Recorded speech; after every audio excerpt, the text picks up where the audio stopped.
SEC schedules are out, and I'll tell you what, Mark Pope has a doozy on his hands in year 2 in Lexington.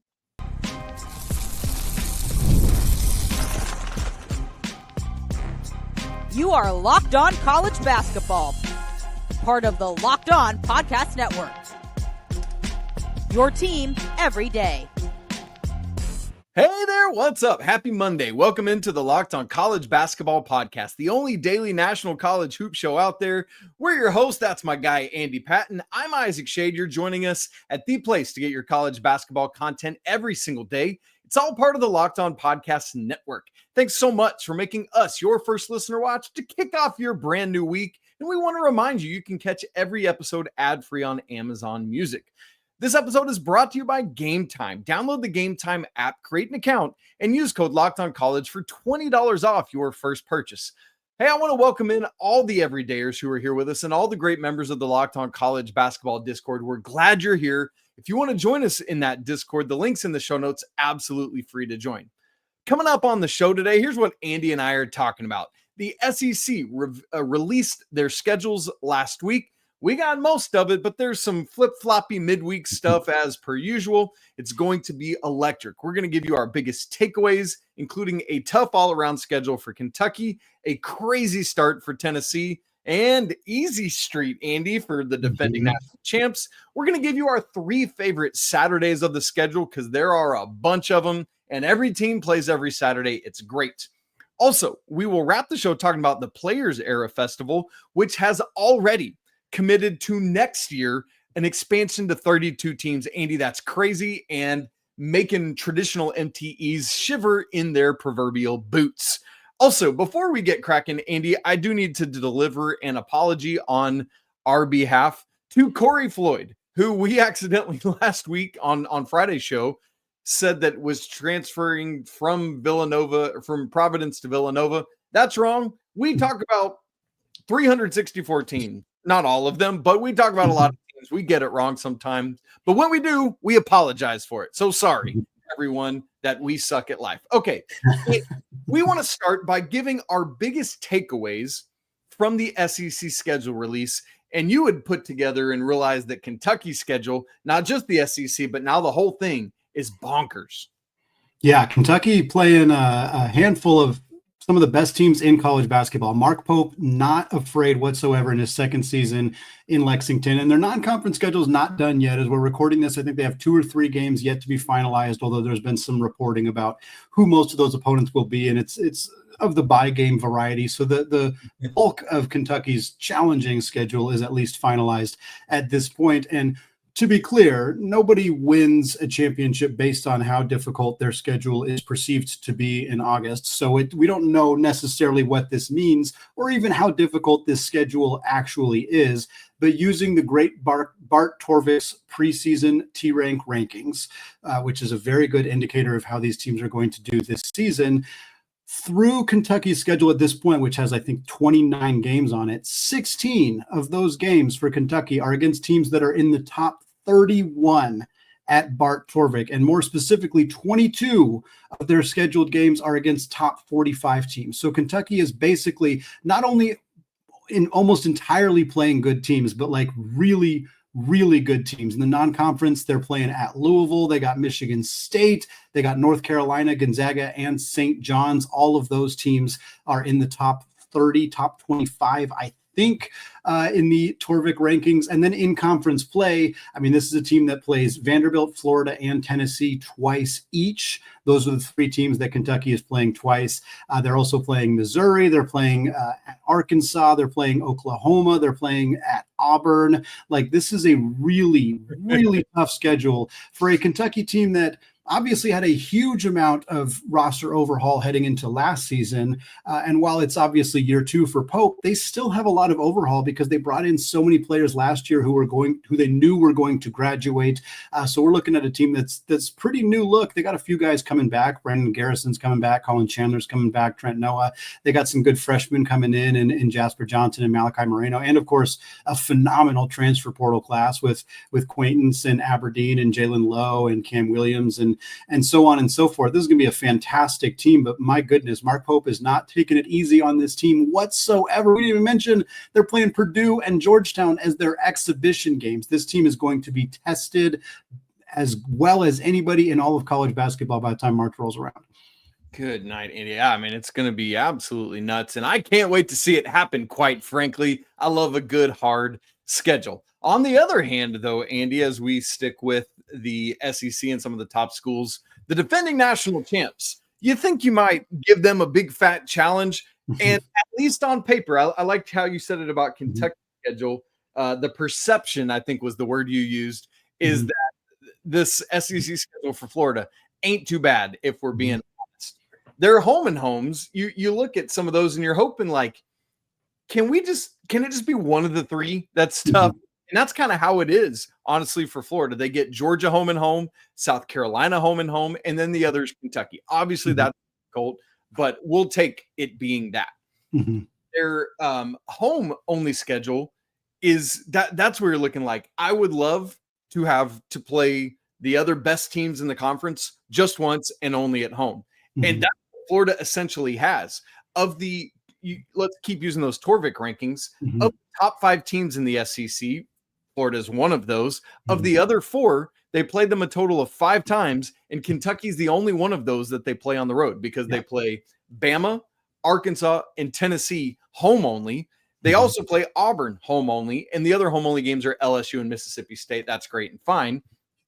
And then in turn, like nothing in the SEC is easy, but their away only schedule is Ole Miss, who, we're going to see. I think we both believe a lot in Malik Dia and some of, obviously Chris Beard as a coach is great. Mizzou, they're kind of up and coming, but still, it's not like the juggernaut.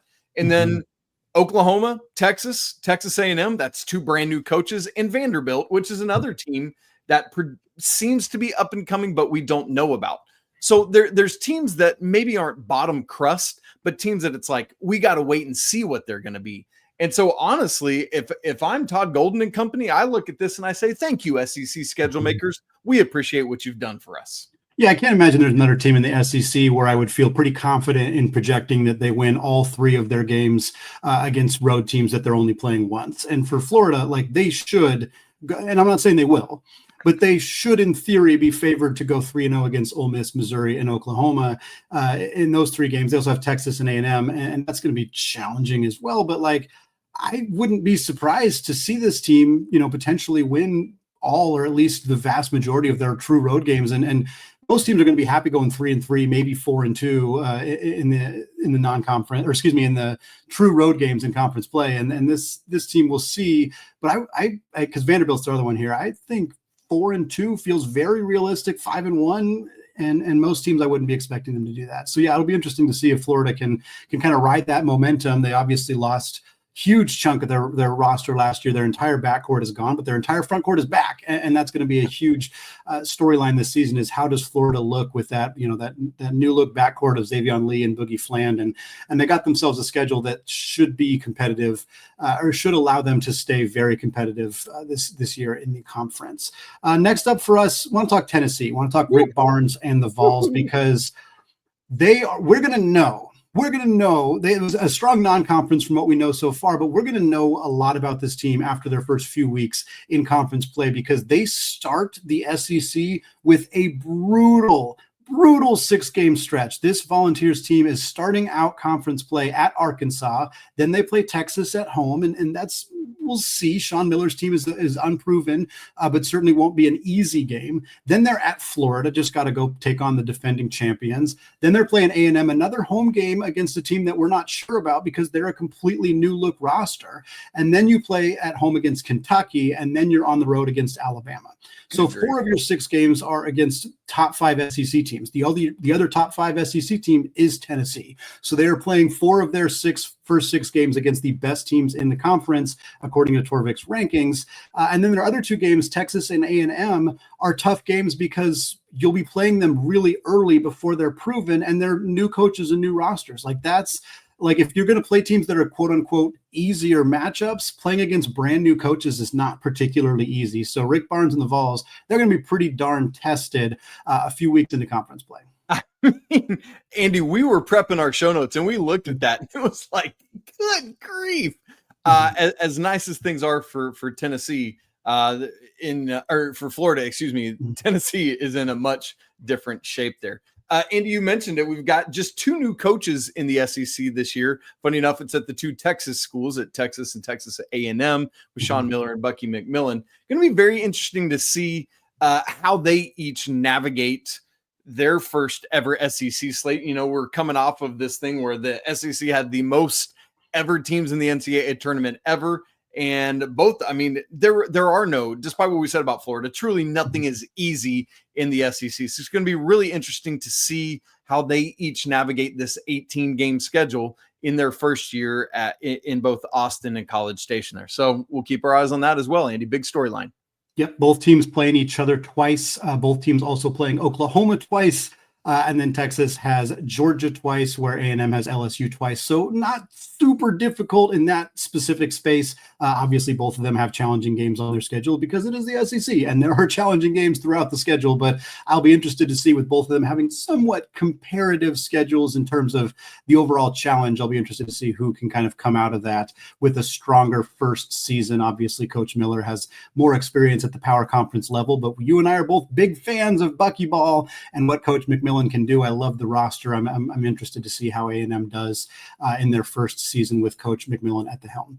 Isaac, the first and last Saturdays of the SEC season are going to be appointment television. We're going to talk about that and one other phenomenal Saturday coming up in SEC play. All that in just a second. But first, folks, we have all been there, logging on early and waiting forever and ever and ever to try to get concert tickets that are going on sale, only to lose your spot for a show that you've been dying to see. And live music, it should be about making memories, not dealing with all the stress and hassle of ticket shopping. And that's where Game Time comes in. Game Time makes getting concert tickets faster and easier than ever. Prices actually drop the closer it gets to showtime, and you can save up to 60% off with Game Time's killer last-minute deals. And if you're worried about what happens with plan change, you don't have to be, because the Game Time guarantee has your back with cancellation protection and more. Well, folks, if you're looking at the Bridgestone Arena trying to get some SEC tournament tickets, well, you're going to have to wait a little bit longer. But right now on Game Time, you can get tickets to see Linkin Park at the Bridgestone Arena for just $74, and they have tons of seat tickets all over the place for under $100. Phenomenal deal to see that band. And folks, you can just take the guesswork out of buying tickets for concerts, for comedy shows, for theater, for any sporting event by using Game Time. Download the Game Time app now, create an account, and use code LOCKEDONCollege, and you'll get $20 off your first purchase. Again, create an account, redeem code LOCKEDONCollege for $20 off. Terms apply. Download the Game Time app today. Last minute tickets, lowest prices, guaranteed. All right, Isaac, continuing our conversation here, talking about the SEC schedules as they have come out again. We knew the matchups for the SEC a few weeks ago, about a month ago, but now we know the specific dates that these games are going to take place for the most part, as you mentioned earlier. The Tuesday, Wednesdays, we won't know exactly what day of the week those games will be until a little closer, but we know all the Saturdays. And as you said, every single SEC team is playing on every Saturday between January 3rd and March 7th. Every team does have a little bit of a bye where they don't have a midweek game, but every team is playing on every Saturday, which kind of eliminates the SEC's ability to schedule some of those like non-conference games in February, like we've seen Kentucky do in the past. But at the end of the day, this SEC is still so stacked and so dominant that every Saturday feels like it's going to have some phenomenal basketball coming out of this conference. But we want to focus on 3 days in particular. And Isaac, I want to throw it to you to start by talking about the very first Saturday of the season, January 3rd. My goodness, is there going to be some fun basketball going on in the conference that day? Look, when it kicks off, we got to get it right. And the SEC schedulers certainly have. The kind of highlight games are Tennessee at Arkansas and Kentucky at Alabama. We had already talked about Tennessee's crazy slate right off the jump there, and obviously this is part of it, heading down to Fayetteville. You know, at the same time, it's kind of nice to get Arkansas early, maybe, if you're going to have to do it before they get everything figured out.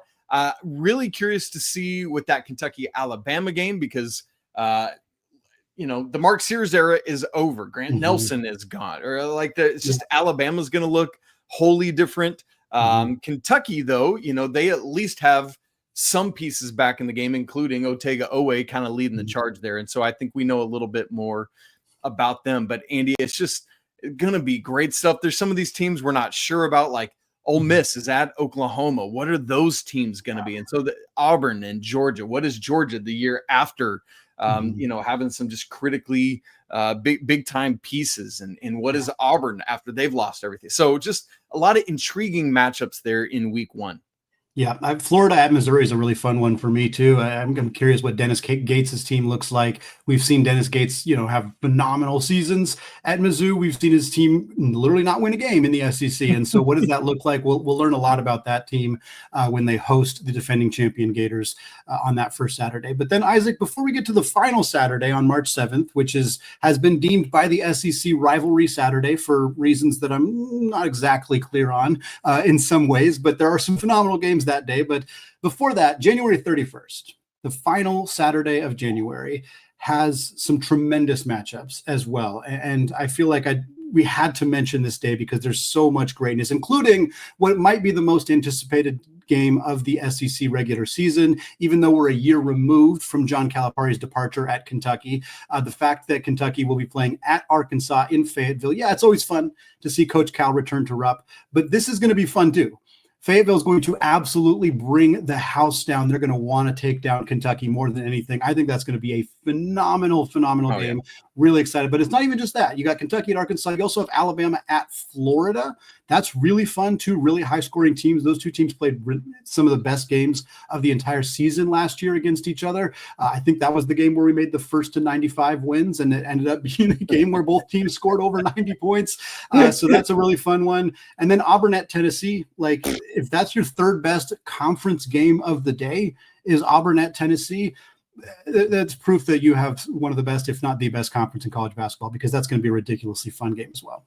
Andy, this day, circle it.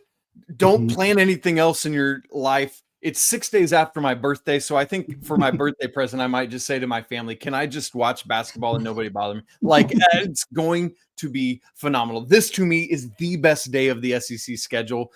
Two other games I want to point out as well. One is Texas at Oklahoma. We get the Red River rivalry. That's great stuff anytime that's happening. And another one with two teams that I'm curious to see what they're going to be is Vandy at Ole Miss. I think, people think, I don't know, there's just a lot of potential with both those teams. And on paper, that just makes for a curious game. And yes, once again, how in the first 2 years of Cal at Arkansas do we only get one game between these two schools? Andy, it's dumb and crazy, but fine, whatever. And then that does bring us to the third Saturday that we are super excited about and want you to circle your calendars for, which is March 7th to wrap the regular season. As you said, the SEC is calling it Rivalry Saturday. Andy, what do you see there? Yeah, I see some definite rivalries. Auburn and Alabama is a rivalry. Oklahoma at Texas, the return of the Red River rivalry. So those two teams play each other twice. But other than that, I see a lot of games that I'm not sure. Like Florida at Kentucky is going to be a phenomenal game. Don't get me wrong. Florida at Kentucky is a phenomenal game. Vandy at Tennessee is a phenomenal game. I think that's kind of an under the radar game because both those teams are, of course, in Tennessee. And I think Vandy is a team that, they haven't had a lot of sustained basketball success. So I don't think they get kind of talked about in that conversation very much, but I really like what Mark Byington's doing, and I think that this is a program that's going to make some noise here very, very soon. So, I'm excited about that. I'm interested in why South Carolina at Ole Miss and Georgia at Mississippi State are considered rivalry games. I feel like those could maybe be flipped. Like, why do we not have Ole Miss playing Mississippi State on what they've dubbed Rivalry Saturday? It feels like those two teams should be playing each other. I think that's odd, but whatever. I think that there's some.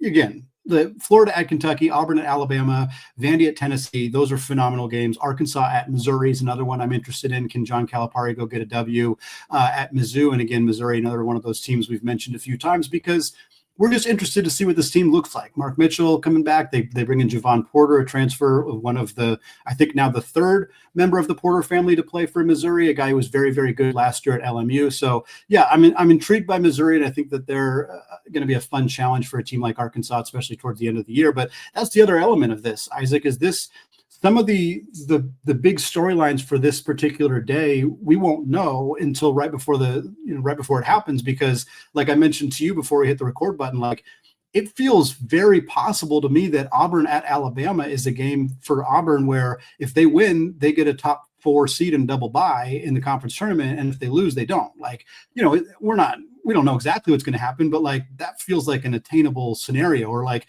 is Florida at Kentucky a battle for the number 1 overall seed? Like, those are the kind of things that there's going to be some storyline that we're not aware of yet that's going to come out of this day in particular. But even just looking at the matchups fully on paper here in mid-August, it looks phenomenal.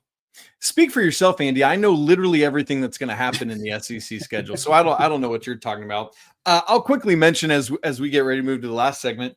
It is neat to have this consistency of rhythm of Saturday and then Tuesday or Wednesday, Saturday, and just, literally every Saturday you're going to play, and that 8 of the 9 midweeks you're going to play with one being off, and it's right in the mid. It's kind of like the NFL does, right? Where it's kind of in the middle, and it's week 3, 4, 5, or 6 that you are going to miss. So I like that. It's kind of a page from the Big 12 playbook where every team plays every Saturday, and man, I get up for it. So I love that.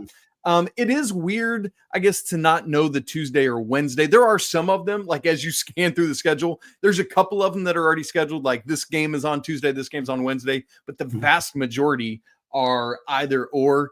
And it's similar to what we have in football. You're playing Saturday, but is it the which of those 3 windows are you playing in? You often don't know. So it's in that vein, and it's all because of TV, folks. That's literally the whole reason for all of it. They're waiting to see what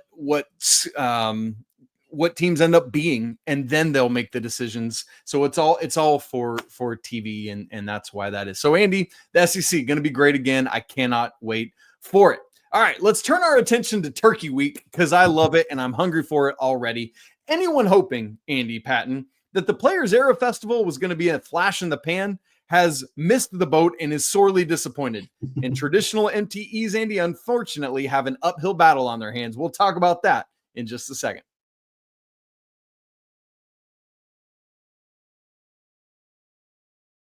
Andy, there has been one Players Era Festival. It was last November. There were 8 teams in it. This year, there is going to be another Players Era Festival with 18 men's teams, and now we expand to women's teams as well. There will be 4 of them. Before that's even happened, Andy, we're still September, October. We're still 3+ months away from that happening. The Players Era Festival, according to John Rothstein last week, has already announced that not only will there be a year 3 in November of 2026, but Andy, they're expanding to 32 teams. What do you make of this, and what on earth does it mean for traditional MTEs that we know and love, like Maui? And good grief, can we bring back the Great Alaska Shootout? Well, here's what it means. It means that somebody's willing to commit $33 million to this event happening in 2026, because every team that participates gets $1 million for their team in NIL funds, and then the winning team also gets an additional $1 million in funds. So we saw that in the inaugural event. There was 8 teams in it. All 8 of those teams got their $1 million. Winning team got their extra $1 million. And so like now in 2025, with 18 teams in the event, 4 women's teams, it's continuing to be an event that is driven significantly by the ability for schools to be able to pay their players. And now, of course, with the House settlement going into effect, schools to be able to directly pay their players. And we saw this announcement a while back after the House settlement came out that for Players Era this upcoming season, they've already been working with the schools, working with the NCAA to make sure that the way that they pay these programs is by the book and everything like that. And so far it has been. I think what they announced was that certain schools, which I would venture would be like Gonzaga, Creighton, UNLV, Syracuse, like don't have the full $20 million. So the $1 million that they're going to get for participating in that event just goes into their general like fund that they can spend on any student athletes for NIL. And then the schools that are already at their $20 million, like probably Michigan is a good example there. They're going to be able to use that money and funnel it through the third-party NIL deals. And this has all been cleared by the NCAA. So I think the fact that that was kind of one of the last remaining hurdles is the new era with the House settlement going to impact this particular event's ability to pay to pay NIL funds, because it's basically just paying for participating. And since that has not become a hurdle, yeah, I think that if you're Maui or you're Atlantis or you're those other events, you're sweating bullets right now. And I know you already spoke about this last week, the Maui Invitational field and the battle for Atlantis fields. I mean, they're not at the level we're used to seeing. They don't have, it was a couple of years ago that Maui field was ridiculous. It was like Purdue, UCLA, Gonzaga. There was just so many great teams in that event. And now, you're lucky to get power conference teams. And that was only 2 years ago. It's already, and there's other factors. I think teams are less willing to play 3-game MTEs, but this is a 3-game MTE. And teams are signing up by the truckload to participate in this event because they get $1 million. So it's money. It's driven by that. There's not a secret there, but at the end of the day, people tend to want to see the best teams play each other. And now in November this year and in November next year, you can pretty much guarantee that you're going to see some of the very best teams in basketball playing each other. And I mean, that's what we want to see. And for Feast Week, especially early Feast Week, this is Monday, Tuesday for this year. Obviously, the 2026 schedule hasn't come out yet, but for this year, the games will be Monday, Tuesday, Wednesday. So leading right up to Turkey Day, you get to watch some phenomenal basketball games. And I'm excited. I think it's going to be a lot of fun. There's some great teams in it this year. I mean, some teams we've already talked about today. Bama and Auburn are both in it from the SEC. You have some other great teams like Baylor, Creighton, Gonzaga, Houston, St. John's, Tennessee's in it, another SEC team. This is going to be a phenomenal event. And next year with 32 teams, I don't know who else they're going to add. I don't know what other teams that haven't done it yet are going to jump in, but most of these teams have already agreed to do this for 2 to 3 years. So I think you're going to see a lot of the same teams, some new fun teams jumping in, but man, it's going to be a fun event, even if it's potentially spelling the end of those other MTEs. One quick schedule tweak, Andy, I would mention is that the third games, some of them will be Wednesday, some of them will actually be on Thanksgiving Day. They're splitting those up. I say that just because I know somebody out there is going to get mad because we didn't say it exactly right, and so we're covering our bases there, as it were. Andy, I'm so interested to see what this is going to become. I mean, we're already seeing what it's going to become. But 5 years from now, 10 years from now, what's the landscape of Feast Week basketball? Is it everyone's going to Vegas? Do we have does Players Era Festival take over high major and top tier mid major competition? Because that that seems like a very realistic possibility, Andy. And we're seeing some other things crop up. You've kind of alluded to this, but some of these where it's just a 4-team thing, and you have the first team you're playing, and then you either play the winner or the loser of the other one, and that's it, and that's all, and you go home. Do you think that for those who don't participate in Players Era, who are following the Danny Hurley thing of we ain't doing 3 games in 3 days anymore, do you think that 2 games in 2 days, or I think some of those are even 2 games in 3 days, it's spread out? Do you think that is going to be more palatable for the non-NIL related MTE events? Yeah, I do. I think you're going to see more of those continue to not necessarily crop up, but stay popular. Rady Children's Invitational is an event this year. I think it's in its fifth year. And the field this year, it's TCU's in it, Florida's in it, Wisconsin's in it.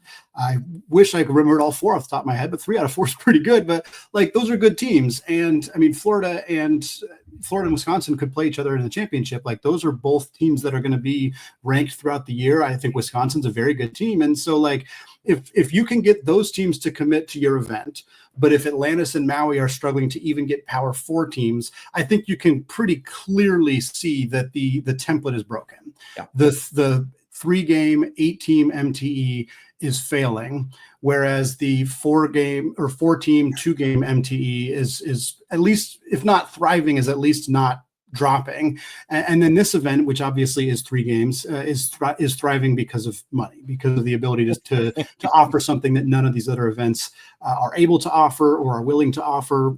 Either way, it doesn't really matter. So yeah, I think you'll see more teams be either jumping into this event because of the money or skipping MTEs entirely, or just doing little small ones that don't ultimately. And obviously a part of that is also which conference you're affiliated with. If you're in a conference that has a 20-game conference schedule, you have less. You're more limited in how many games you're willing to play out of conference. And I think that's a big factor as well. And I mean, you mentioned what's this going to look like 5 or 10 years from now? Well, if like every team is in the SEC and the Big Ten, eventually you're going to have a challenge of like, how do you make this event not have matchups that are in conference play? Do you eventually abandon that rule? Maybe 10 years from now, it'll be a 64 team event. And based on how you've performed up to that point in the season, you'll get seeded and bracketed. And it'll just replace everything, and that's just all it'll be. Who knows? I think we're a ways away from that. But this event went from 8 teams to 32 teams in 2 years. So to project it couldn't grow from there feels a little short-sighted. I think that they have their sights set on this being a real big-time thing, and they're already well on their way to being there. A couple things. I was laughing at myself because right as I sent it to you, I said MTE event, and it was like ATM machine or MLB baseball. I think there's a phrase for that, by the way, and I don't know what it is. Also, anyway, the Rady thing you were talking. It's Providence, TCU, Florida, Wisconsin, I believe. Providence. Wow, 2 Providence mistakes in a row. Damn. Sorry, coach in English. Our apologies. Have you seen the movie Mars Attacks by chance? Mm-hmm. There's a scene in it where Jack Nicholson says, "You've still got 2 out of 3 legs of the government working for you, and that ain't bad." And when you said you got 3 of the 4 teams, that's what flooded my head. I love it. So good. I love it, man. Good stuff. Well, that's a good note to wrap it up on, right? I think that's the perfect place to end the show, folks. Thank you so much for making the show your first listen or your first watch of the day, getting us started this week with some fun conversations here. We got some more fun stuff coming your way. Great interview that Isaac conducted last week that's going to come your way later this week. Of course, Leaf and I will be back with you all on Wednesday as well. It's a fun time right now as we're getting more schedules coming out, more fun stuff. Recruiting is hot right now, so we'll definitely get to that here as well. Continue our team previews, get started on our conference previews soon as well. But before that, we always want to say apologies to the lawyer family. Not a lot of Purdue talk on an SEC focused show today, but let's go Wild Popes. We will talk about them. Cheers to the McBruins. And until Tuesday, peace out.